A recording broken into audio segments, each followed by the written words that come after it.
Hey everybody, welcome to another devotional video. Now, as always, I got my handy dandy notebook because apparently I'm Steve. So I wanted to go over how I did it. So I started with putting the verse first, and then I'm gonna go with what my study Bible said, and then the last thing I'm gonna do is talk about my response, my thoughts that came along reading it. So yeah. Slightly off topic, but I was just thinking about one of the churches that Paul writes a letter to. And it's like, we just got a letter. We just got a letter. And then they start staring into the camera and Fortunate Son starts to play. So the verse I'm going to be talking about today is out of Psalm chapter 46, verse 10. And it says, "Be still and know that I am God. I will be exalted among the nations. I will be exalted in the earth." So the notes I've taken from my study Bible, it says in 46, 10, and 11, it lists 11 as well. It says, "Be still. This is not a call for silent worship." Actually, 10 is the voice of God addressing the wicked, warring nations with a warning. In other words, it's a cease and desist. It is I, God, who will be exalted in victory. You do not have a chance in winning. And it's like truth and action section for these couple of Psalms throughout the entire book of Psalms. It says, "Examples abound of faith in God, regardless of circumstances. Though situations arise that seem overwhelming, hopeless, oppressive, and fearful, the Psalms point to God as our refuge."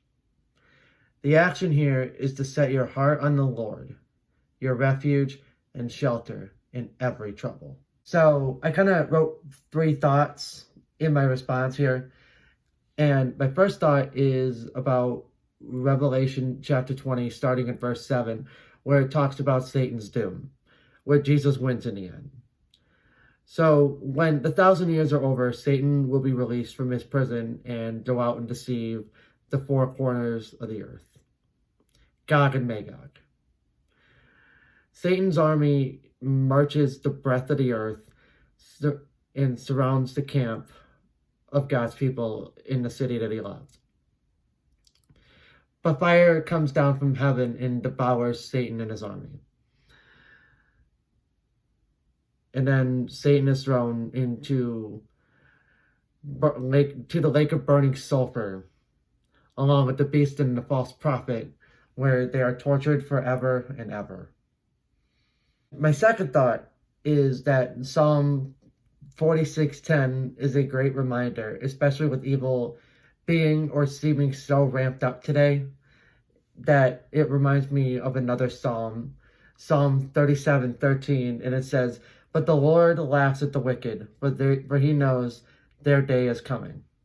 And that day, of course, is Judgment Day, the day where all of the sinners are judged at the end of time. And for my third and final thought, it's actually a nostalgic one for those of you who grew up in the faith like I did. It's a VeggieTales quote, and it's, "God is bigger than the boogeyman." So whatever it is that you're going through, no matter how hopeless it may seem, Jesus will conquer it. Love doesn't conquer all. Jesus does. So that'll about do it for this devotion. If you like it, if you want to comment. Thank you for watching, and I'll see you in the next video. Bye.